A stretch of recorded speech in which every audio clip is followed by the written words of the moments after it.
They will tell you that to live without company is weakness, but solitude sharpens the instincts of those who would see the truth. To stand apart is not exile, but vantage. The crowd clings to illusions because it must. The ruler, the strategist, the one who seeks to endure, cannot afford such comforts. Power is not built in the marketplace of chatter, nor in the applause of the crowd. It is built in the silence where calculations are made, where loyalties are weighed, where betrayals are anticipated before they strike. To be alone is not to be abandoned, but to be unshackled from the intoxication of belonging. The one who rules must never confuse affection with loyalty. Love bends when fortune shifts. Fear resists the winds longer. Those who surround you do so for advantage, not devotion. The loner understands this. Every hand extended is a potential dagger, every smile a mask. To see the mask as mask is the privilege of solitude. There is no virtue in transparency when the world itself thrives on disguise. A man who walks alone learns to cloak his intent, to conceal the iron within velvet, to make silence speak louder than words. Appearances command, truths can destroy. And so the solitary man learns to wear the theater as armor, even while despising the play. Exile is not always punishment. Often it is preparation. To be cast aside is to be forced to see the machinery without its curtains, to know that kingdoms are fragile because men are fragile, that loyalty dissolves faster than morning dew. The crowd does not forgive truth, it forgives performance. The loner who returns knows this and wields it. Those who crave constant company cannot lead. They are enslaved to the need of being seen. The ruler must be content with being feared in silence, with commanding from a distance, with shaping events unseen. He must not fear the night, nor the emptiness of chambers echoing only with his own steps. For it is in that silence the decisions are forged that decide the fate of nations. The world belongs not to the one who shouts loudest, but to the one who listens in silence and moves with precision. The loner carries within him a strength others cannot recognize, because they are blinded by their hunger for company. He carries the patience to endure, the suspicion to survive, and the detachment to command without trembling. So if you find yourself apart, do not seek comfort in return to the herd, for the herd consumes its own. Walk deeper into your exile. Let the solitude harden you, not into stone, but into steel. For in this fractured world, the ruler is not the one surrounded by many, but the one who can stand utterly alone and still not falter. The one who is alone carries a clarity denied to the multitude. When you are stripped of applause, you see that power is never about the noise of approval, but about the ability to bend outcomes when no one is watching. The crowd mistakes visibility for strength, but strength is the quiet hand shaping the currents beneath the surface. To endure solitude is to free yourself from the chains of recognition, for recognition is always purchased at the cost of independence. A prince, a strategist, a leader who clings to companionship becomes predictable. He leans on those around him, and in leaning, he reveals where he can be struck. The loner conceals. He shows nothing of his hunger, nothing of his fear. He does not wait for reassurance from voices outside himself. His counsel is his suspicion. His comfort is his foresight. He sees that men are loyal not to the man, but to their advantage, and so he places no faith in devotion. Every pact is a calculation. Every promise is provisional. To be alone is to measure every tie by its utility, to sever without hesitation when a bond turns into a chain. Those who seek to command must learn to abandon, to discard, to betray when the balance of necessity demands it. This is not cruelty, but survival. For those who hesitate to cut away weakness are themselves cut down by it. Do not mistake isolation for despair. It is the crucible in which resolve is forged. The man who stands alone is tested against the weight of his own thoughts, against the silence that others flee. In that silence, he learns that fear is an instrument, loyalty a tool, appearance is a weapon sharper than steel. He learns that fortune favors the one who prepares for her betrayal, for she is as faithless as any ally. The crowd drowns itself in morality, in the comfort of virtue for virtue's sake. But the ruler cannot indulge such luxuries. He knows that cruelty, if swift and decisive, secures peace more effectively than hesitation. He knows that fear, properly cultivated, outlasts affection. He knows that men dream of liberty, yet surrender it willingly for protection.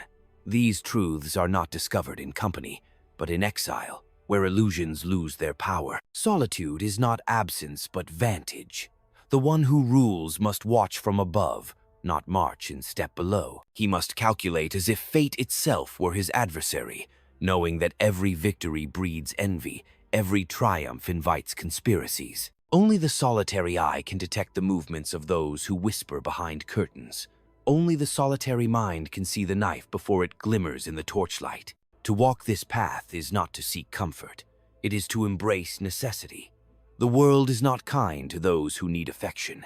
It bends only for those who command fear, who manipulate appearances, who hold their own counsel. The loner accepts this without protest. He does not beg the world to change. He bends himself until he is unbreakable, and in that shape, he bends the world in return. And so remember, if you walk alone, you are not forsaken. You are being prepared. The solitude you carry is not weakness, but the iron discipline of power itself. The herd will never understand you, nor should you expect it to. Their approval is fleeting, their loyalty conditional, their love corrupted by advantage. But your solitude, once mastered, is eternal. It will shield you when allies fail, sustain you when fortune turns, and guide you when every light around you has gone dark. The solitary path is feared because it demands the stripping away of illusions. Men cling to company not because it strengthens them, but because it shields them from themselves. They drown in conversation to silence the voice of truth that solitude amplifies. But the one who chooses distance hears that voice clearly, and though it unsettles, it teaches. It whispers that alliances are fragile, that loyalty decays, that friendship bends under pressure. It reminds you that those who smile at you today may calculate your fall tomorrow. Only alone do you see the stage without its curtains, the actors without their masks. To live apart is to understand the true weight of necessity. You cannot bargain with it, nor soften it with sentiment. Necessity is the law above all laws. It compels the ruler to act without hesitation, to cut swiftly when hesitation would mean ruin, to betray before betrayal strikes him. The herd will condemn such coldness because they mistake comfort for survival. But comfort has never protected a throne. It is fear that holds borders. It is suspicion that preserves crown. It is foresight that secures endurance. Loneliness, then, is not weakness but apprenticeship. The silence teaches you to read faces without being deceived, to weigh promises without being seduced, to hear threats before they are spoken. When you have no one to lean on, you sharpen yourself into the weapon necessity demands. You learn that the ruler cannot afford to be loved as a man, but must be feared as an institution. Love dies with the person. Fear endures with the memory of power. The lonely ruler knows that appearances are not ornaments, but armor. He understands that to reveal truth is to place himself at the mercy of men who will twist it against him. Better to cloak intentions, to feign when necessary, to conceal strategy beneath a mask of calm. For men judge not by what is, but by what they see. To control sight is to control judgment, and to control judgment is to control action. Yet solitude carries a deeper gift, detachment. Those who crave applause are chained to the crowd. Their joy rises and falls with opinion. But the one who has endured silence is unmoved by the fluctuations of favor. He can be praised without arrogance, condemned without collapse. He is his own compass, and therefore unassailable. For when the crowd withdraws its affection, he remains intact, while others crumble with the loss of their borrowed strength. This is the paradox.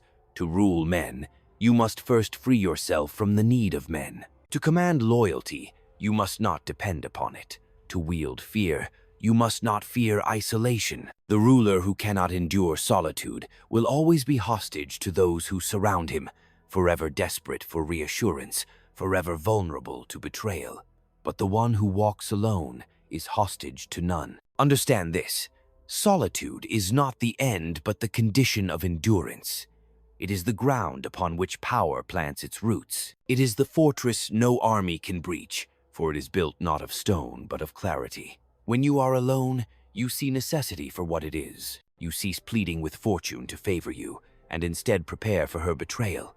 You cease asking men for loyalty, and instead build systems that bind them. You cease hoping for permanence, and instead sharpen yourself for survival. So walk alone if you would lead. Do not fear the silence that surrounds you. In it lies the truth that others cannot bear, and in bearing it, you inherit a strength they will never know. For the world belongs not to the many, but to the one who can stand apart, endure, and command without flinching. Betrayal is not an exception in the life of rulers. It is the rule. To expect loyalty as permanent is to live in self-deception. Men are loyal only so long as it suits their advantage, only so long as the shadow of fear or profit keeps them bound. The solitary man sees this not as tragedy but as arithmetic. He counts betrayal as a cost, not as a wound. He prepares for it before it arrives, so that when the dagger comes, it finds no flesh, only armor. To be alone is to accept that no alliance is eternal. Alliances are bridges built for necessity, not monuments of trust. They stand until fortune changes the tide, and then they collapse. The herd laments the collapse. The loner anticipates it. He understands that the same ally who today calls him brother may tomorrow call him enemy. This knowledge frees him from the intoxication of friendship. He values allies only as long as they serve the design, and he abandons them without hesitation when the balance shifts. Fear, then, is the most reliable chain. It does not depend upon gratitude, nor upon affection, but upon instinct. Gratitude fades, affection withers, but fear is enduring, for it touches the marrow of survival. The ruler who cultivates fear wisely ensures his commands are obeyed, even when his back is turned. It is not necessary to be loved. It is only necessary to avoid hatred so deep that it breeds open revolt. Fear, balanced with restraint, is the strongest fortress. Appearances, too, form a second fortress. Men are swayed less by truth than by the illusion of truth. They hunger for images, for symbols, for gestures that seem to confirm what they wish to believe. A ruler who understands this plays the theater without ever believing in it himself. He may appear merciful while he strikes mercilessly in silence. He may appear humble while his ambition reaches higher than the horizon. He may appear loyal while he prepares the ground for betrayal. Appearances are not lies, they are weapons, forged to command perception, which is the first battlefield of power. To live in solitude is to see these mechanisms without distortion. To be surrounded by voices is to drown in their illusions. Men love to speak of loyalty, of brotherhood, of eternal bonds. But these words conceal the truth. Every man is driven by fear, by ambition, by necessity. The ruler who embraces solitude sees this clearly, and in clarity, he finds superiority. He ceases to beg men for what they cannot give, and instead compels them with what they cannot resist. Do not think solitude strips the ruler of humanity. It strips him of illusions. He may still feel affection, but he does not build upon it. He may still accept friendship, but he does not depend upon it. He may still use trust, but he knows it is a ladder made of fragile wood, and he prepares a stone staircase beneath it. Solitude gives him this dual vision: to walk among men while never forgetting their nature, to appear as one of them while always standing apart. And in this, the loner is more free than any other. He does not shackle himself to the tides of affection or the noise of approval. He knows that fortune turns, that men falter, that appearances deceive. Yet he stands unshaken, because he has trained himself to expect nothing but necessity, and to act with cold precision when necessity demands. This is why the crowd fears the loner, not because he is weak, but because he is beyond their reach. They cannot control him with praise, nor sway him with promises, nor break him with betrayal. He has already walked through silence and returned stronger. He has already been abandoned and found strength in abandonment. And so he becomes untouchable not by armor of steel, but by the armor of solitude. Fortune is the most faithless companion of all. She smiles upon you only to remind you later of her cruelty. Those who mistake her favor for permanence are already doomed. The solitary ruler knows this. He treats every rise of fortune as a temporary gift, every victory as a fragile moment, every triumph as a step toward envy and conspiracy. He prepares for her betrayal as surely as he prepares for an enemy's dagger. To be surprised by fortune's turn is to confess unpreparedness. Men worship fortune when she favors them and curse her when she abandons them. But the one who has trained himself in solitude does not beg her for mercy. He bends her to his use when she offers her hand, and when she withdraws it, he stands unmoved. Fortune is a river. She floods, she dries, she shifts her course. The ruler who depends on her is swept away. The ruler who prepares for her is never drowned. Necessity is sterner than fortune. It does not seduce, it commands. It does not flatter, it imposes. The ruler who embraces necessity sees that sentiment is a luxury, hesitation a death sentence, and mercy a tool to be wielded, not a habit to be indulged. To survive, he must be willing to do what others refuse to admit. He must be willing to act when others pause, to strike when others deliberate, to sever ties when others cling to them. Necessity demands swiftness, and solitude trains him for it. For in solitude he has learned to decide without counsel, to act without applause, to move without permission. Patience is the companion of necessity, not the patience of resignation, but the patience of a hunter who waits for his prey. The solitary ruler does not rush, nor does he stall. He moves when the balance tilts, when the opening appears, when the blow will land with certainty. The impatient man reveals his hunger and is exploited. The patient ruler conceals his hunger and devours when the moment arrives. This patience cannot be learned in company, for company breeds restlessness. It is learned in the silence of solitude, where every instinct sharpens against the weight of time. Those who stand apart are accused of coldness, but coldness is not cruelty, it is clarity. Warmth blinds, but coldness sees. A ruler who governs with cold clarity acts not from impulse, but from necessity. He does not mistake pity for policy, nor friendship for security. He knows that men are driven by need, not ideals, and so he governs by managing needs, by directing fears, by shaping ambitions. To rule is not to comfort, but to command. This detachment gives the solitary ruler a gift denied to others: freedom from despair. When fortune betrays, when allies defect, when love turns to treachery, he is not shattered because he expected it. He stands, as he always has, alone. He carries within himself the fortress that no army can breach, the knowledge that survival belongs to the one who prepares, not to the one who hopes. And so, the loner becomes a paradox.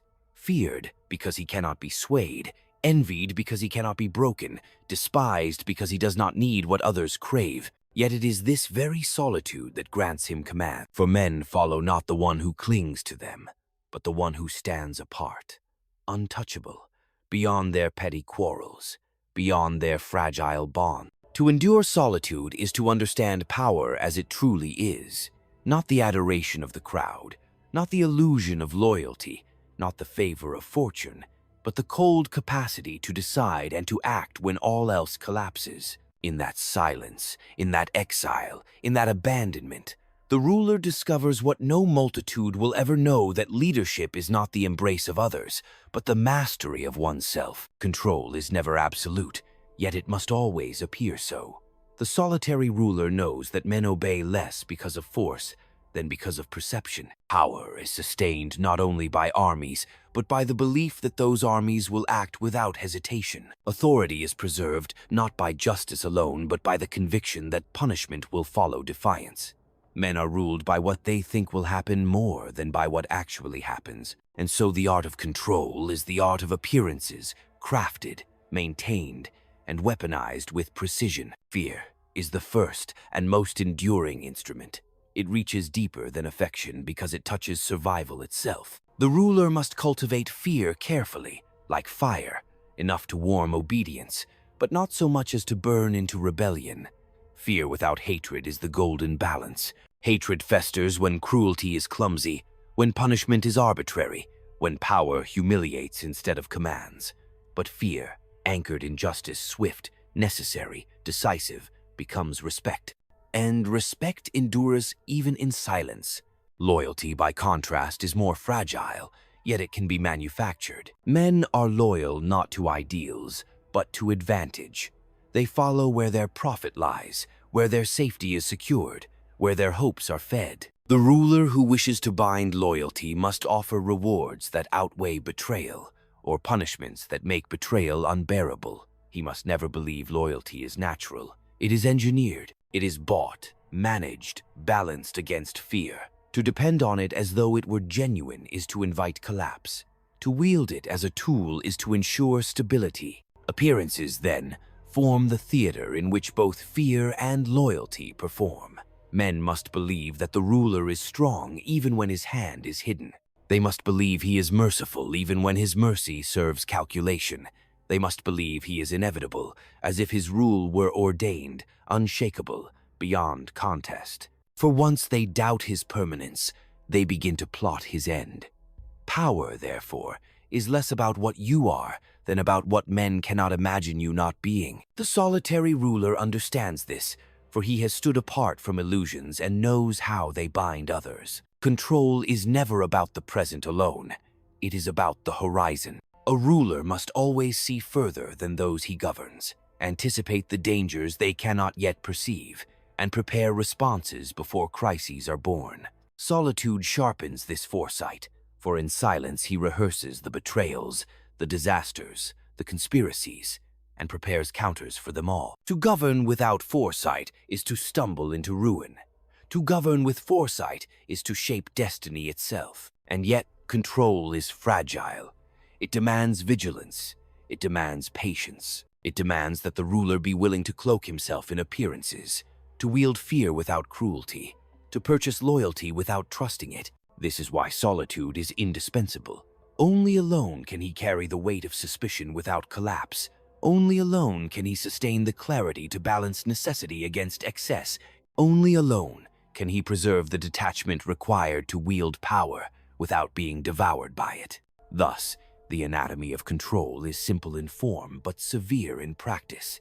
Fear to command obedience, loyalty to maintain cohesion, appearances to shape belief, foresight to secure endurance. These are not ideals, but instruments, not virtues, but necessities. And the ruler who would master them must first master himself. That mastery is born in solitude, where no applause shields him, no affection blinds him, no illusion deceives him. The crowd will never understand this path. They will call it cold, ruthless, inhuman. Yet they submit to it, for in their hearts they crave order more than freedom, safety more than truth, stability more than virtue. And so the solitary ruler, hardened by silence and sharpened by necessity, becomes the one they follow, even as they whisper against him. For he alone has walked through the silence and returned not weaker, but unbreakable. Consider the city whose gates are heavy with iron. Its ruler is absent, yet the people obey as if he were present in every street. Why? Because the image of his strength lingers in their minds. They have seen punishments delivered without delay. They have witnessed rewards distributed with cunning precision. They have learned that his hand, though invisible, extends everywhere. Here is the first example of power. Control survives not in the sword alone, but in the memory of its use. The loner knows this truth. He does not exhaust force. He spends it sparingly, so its echo endures. Picture the court where flatterers gather like moths around flame. Each voice competes to offer praise. Each hand reaches to serve. Yet beneath their silk words lies calculation.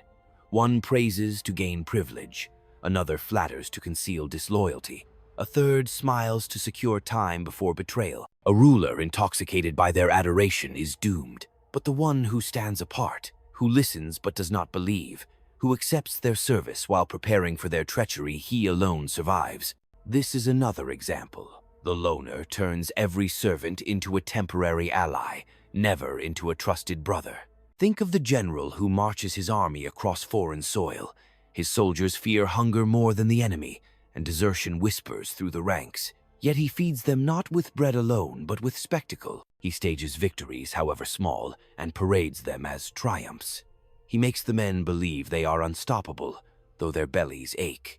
Thus, appearances preserve discipline where rations cannot. The ruler who studies this sees that the theater of war is also the theater of state. Men fight harder for belief than for truth. Observe the merchant who dominates a city. without ever lifting a sword.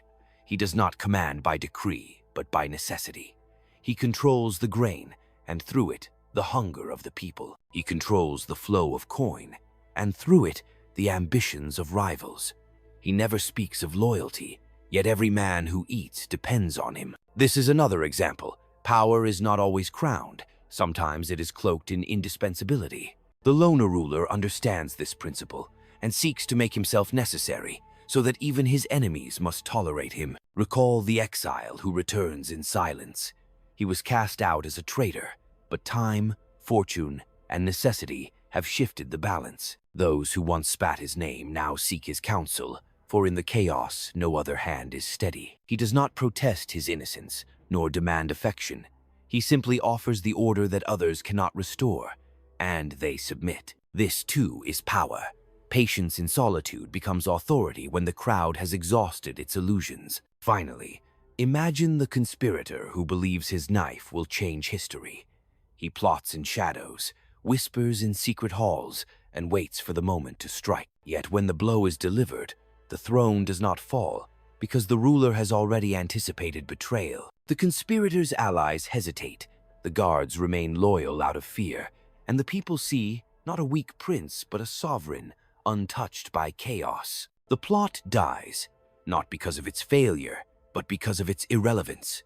This is the last example. Control is strongest when it renders rebellion futile, not when it crushes it in blood. Through these examples, the truth sharpens, solitude gives vision, and vision turns chaos into order. The loner ruler is not weakened by absence of company. He is fortified by it, for he sees men as they are, not as they pretend to be.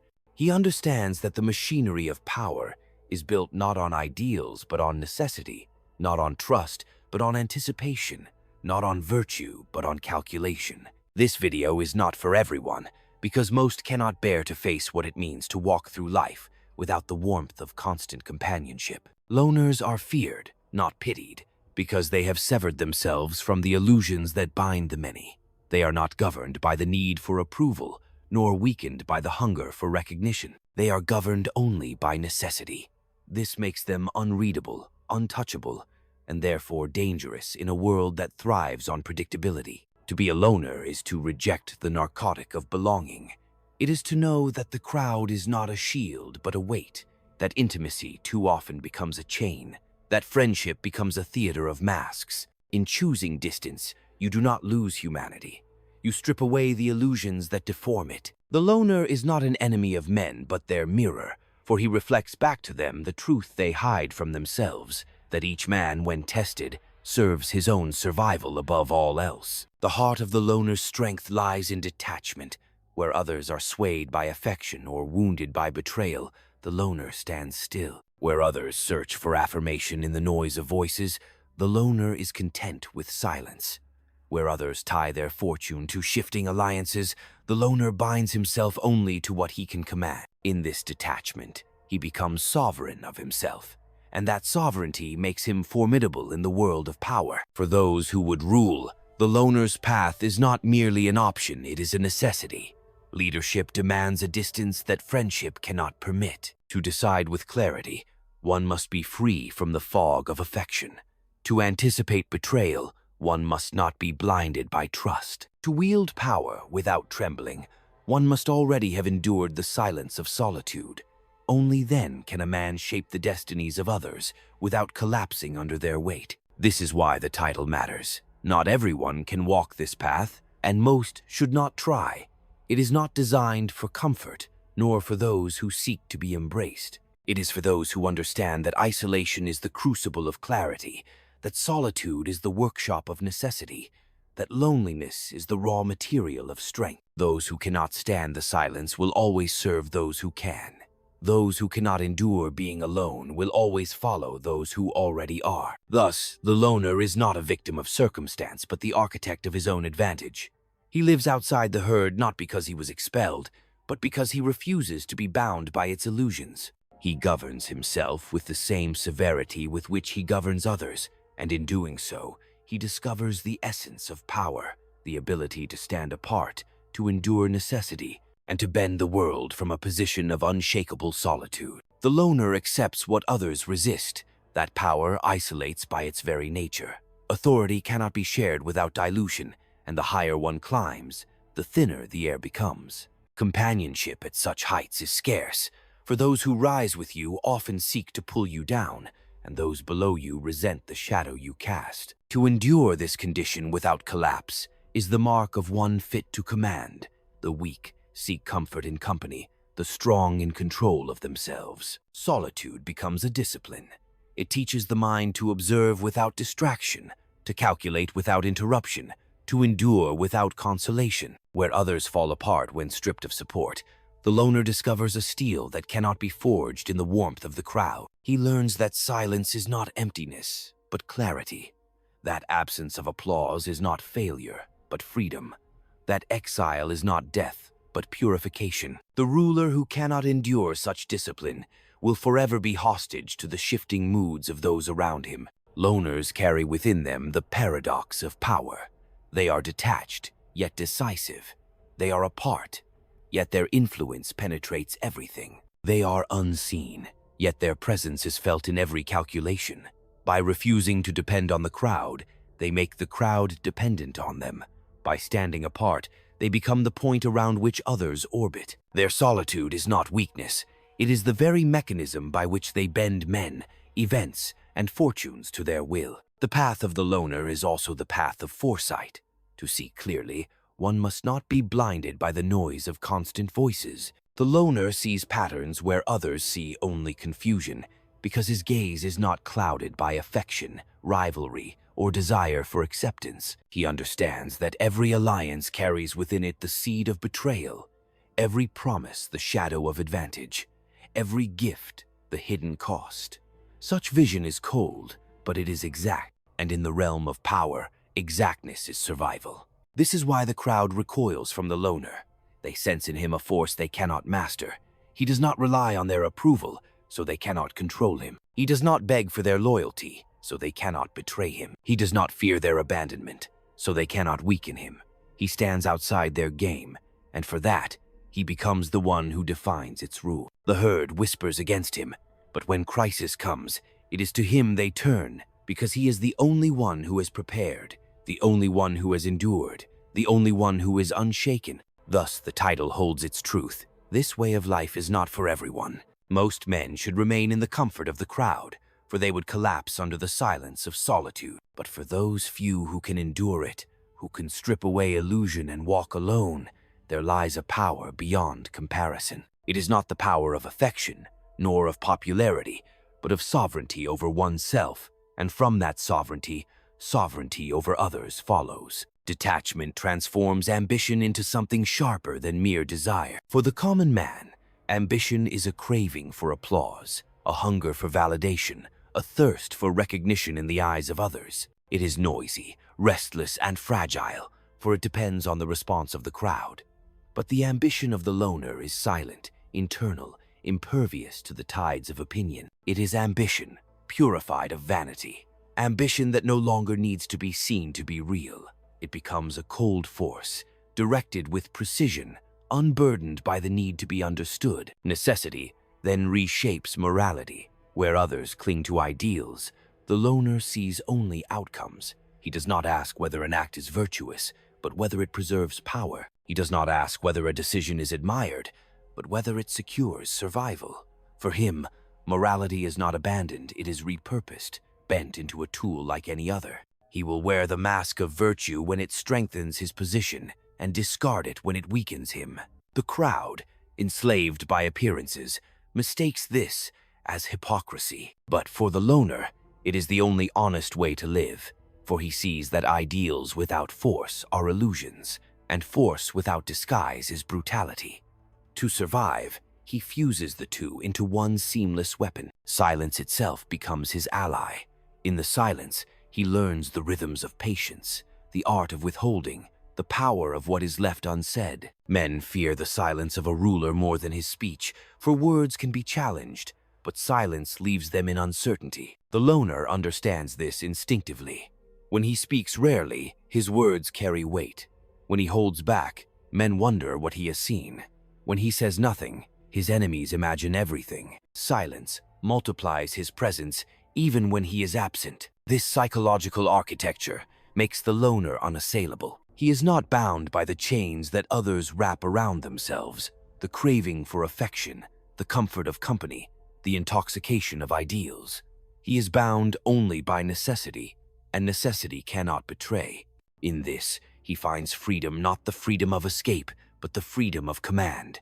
He is free because he has accepted the burden others cannot bear, the burden of standing alone. And so, the loner becomes not merely a figure of survival, but of inevitability. While others collapse under the weight of betrayal, he has already accounted for it. While others flounder when fortune shifts, he is already prepared for her turn. While others are disarmed by loss, he remains whole, for he never depended on what could be taken. His strength lies not in what he holds, but in what he has released, the illusions that enslave the many. This is why the loner is feared, why his path is narrow, why his life is a continuous negotiation with isolation. It is not the absence of weakness that makes him powerful, but the acceptance of it. He knows that men betray, that fortune deceives, that appearances command, that necessity rules, and he has built himself in their image not as an ideal, but as a weapon forged in silence. Time is the element the loner learns to master.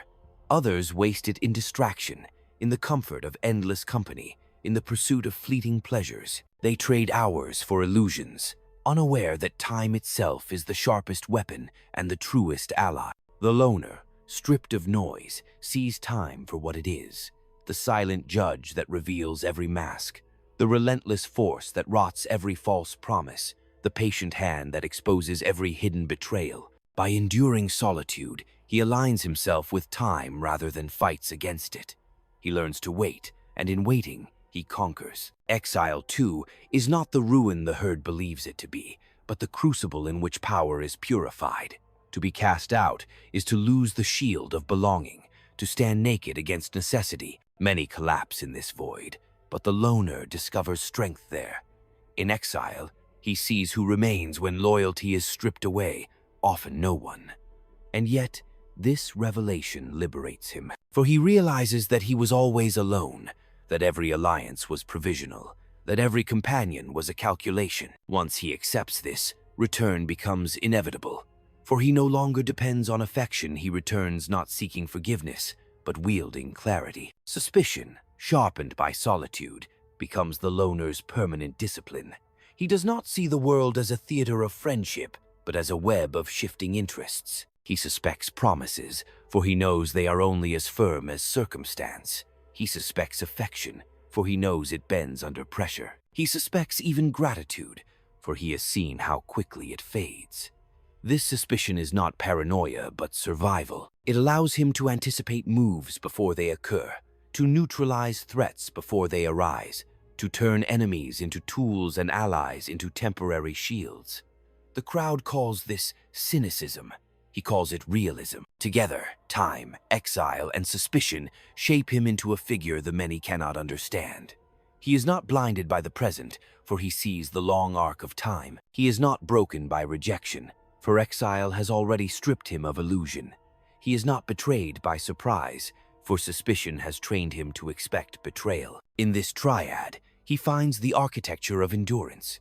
It is why loners outlast those who burn brightly in companionship, why they endure when alliances collapse, why they remain standing when fortune turns. Such endurance is not glamorous. It is not adorned with celebration. It is austere, severe, almost invisible. But in politics, in power, in survival, it is everything. For while others rise and fall with the waves of affection, the loner is the stone beneath the tide, unmoved, patient, inevitable. This is why the title speaks truly. This path is not for everyone. It strips away comfort. It rejects illusions. It demands patience where others demand gratification. But for the few who can endure it, the reward is unmatched. The ability to stand when others collapse, to command when others falter, to shape destiny not through hope or belonging, but through the cold clarity of solitude. Authority, for the loner, is not inherited from affection or bestowed by approval. It grows from the capacity to endure what others cannot. Men trust not the one who resembles them, but the one who stands beyond them. They are drawn, against their will, to the figure who seems unshaken while all else trembles. The loner becomes sovereign not because he demands recognition, but because his endurance compels it. His authority flows not from love, nor even from fear alone, but from inevitability. The solitary man is not hurried. He is not swayed by the passions of the crowd, nor by the urgency of fleeting crises. He decides with the slowness of one who has already rehearsed every outcome in silence. This patience creates an aura of permanence around him, as if he were less a man and more a law of nature.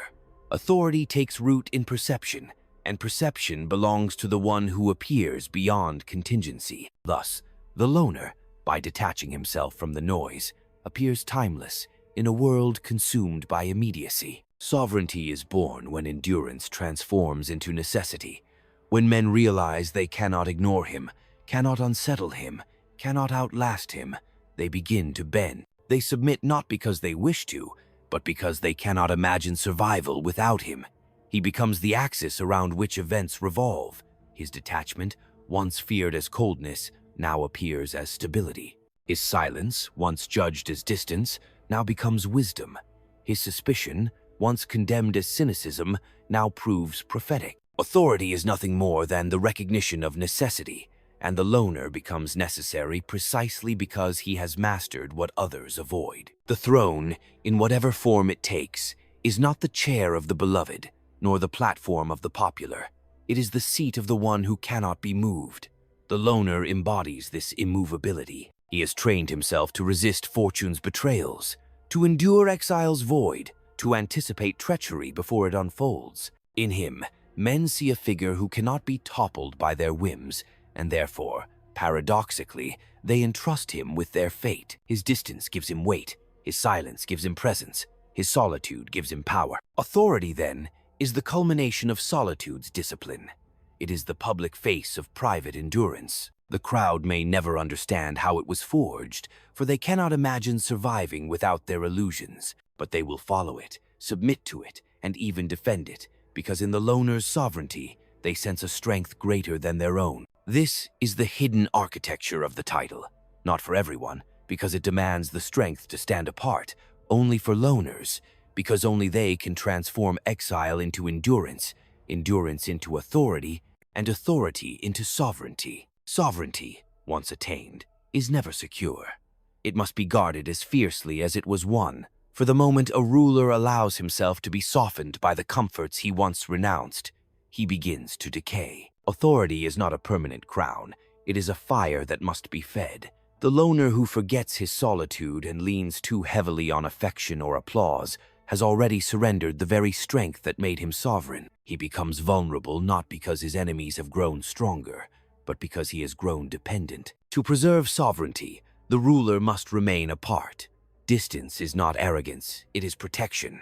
Familiarity erodes fear, and once fear is gone, respect weakens. A sovereign who mingles too freely, who shares his heart too openly, who trusts too deeply, risks dissolving the aura that sustains him. The crowd does not love him for who he is. They follow him because he stands beyond them. If he steps down into their circle, he ceases to be the axis and becomes just another wheel in the turning. Even within his court, solitude remains his armor. Ministers will whisper, advisors will flatter, generals will promise loyalty. Yet each carries within him his own ambition, his own hidden ledger of profit and loss. The sovereign must listen without surrendering, must delegate without depending, must reward without binding himself. He must remain the master of suspicion, never mistaking proximity for loyalty. To rule is to accept that betrayal is always in motion, and to govern as if it were already on the horizon. The sovereign also understands that fortune, though momentarily tamed, will again seek to overturn him. Victories breed complacency, stability invites conspiracy, and prosperity awakens envy. Solitude prepares him for this inevitability. He does not rest in triumph, for he knows it is fleeting. He does not collapse in adversity, for he has rehearsed it in silence. He lives in constant equilibrium between vigilance and restraint. It is not paranoia, It is the discipline of endurance. In this way, sovereignty is less about ruling others than ruling oneself. The throne is not a seat of comfort. It is a test of detachment. The loner who sits upon it must remember that he rules precisely because he can withstand what others cannot. Isolation, suspicion, the weight of necessity. To forget this is to invite ruin. To maintain it is to remain sovereign beyond the reach of both friend and enemy. Thus, sovereignty is not a prize, but a burden only the loner can carry, for he alone has walked through exile without collapse, endured silence without despair, embraced necessity without illusion. His authority is not granted by men, but compelled by their recognition that they cannot outlast him. And so long as he remains true to his solitude, his sovereignty endures, even against the shifting tides of fortune. To rule is to stand in the center of multitudes, and yet remain untouched by them. The sovereign loner knows this final truth. The greater the crowd, the deeper the solitude. For with every expansion of power comes an expansion of distance. He may be surrounded by armies, courtiers, ministers, and advisors, yet none of them can share the burden that rests upon his shoulders. Every decision, every betrayal, every act of cruelty or mercy is carried by him alone. Companionship may surround him, but understanding never does. This is the silent curse of sovereignty. The applause that greets him is hollow, for he knows it is given not to his person, but to the image he projects. The loyalty sworn before him is conditional, and he has seen too often how quickly it evaporates when fortune shifts. The affection of the people is a tide, rising and falling with their hunger, their fear, their envy. He governs not by trusting it, but by anticipating its changes. And so, though he commands millions, he stands in isolation more profound than the exile that once forged him. Yet in this solitude lies his unbreakable strength, for the loner has accepted that no one will share the weight of command. He does not seek rescue from the silence. He has made it his ally. Where others collapse under the loneliness of power, he remains steady, because he was alone long before he ruled. His sovereignty is not corrupted by the need for understanding, nor by the yearning for companionship.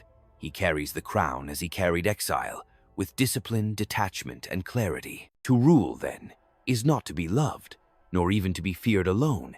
It is to be obeyed, as if obedience were the natural order of things. This aura of inevitability surrounds the loner sovereign, because he has severed every dependence that could weaken him.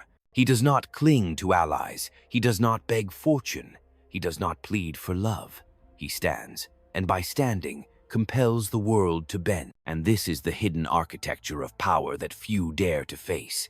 It is not a path for the many, for the many cannot endure such silence. It is not a path for those who hunger for belonging is the first chain of weakness. It is a path only for loners, for those who can walk without companions, endure without consolation, command without the crutch of affection. It is a path of severity, of vigilance, of suspicion, but also of permanence. For while the crowd scatters with the winds of fortune, and allies dissolve in the heat of necessity, and love withers under the weight of betrayal, the loner sovereign endures. He endures because he has already faced the solitude that terrifies others, and in facing it, has mastered it.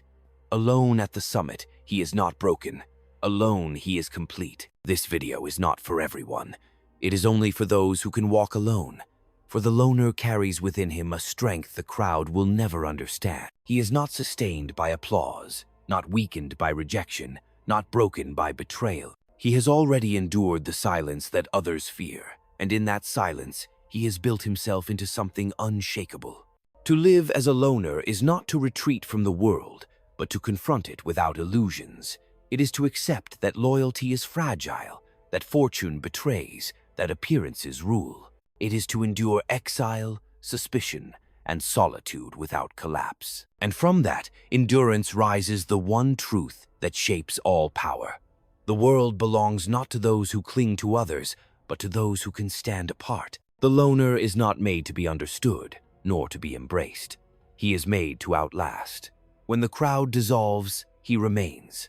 When allies betray, he remains. When fortune turns, he remains. His sovereignty is born from this endurance, and his authority flows from this inevitability. This path is harsh, severe, without consolation. That is why it is not for everyone.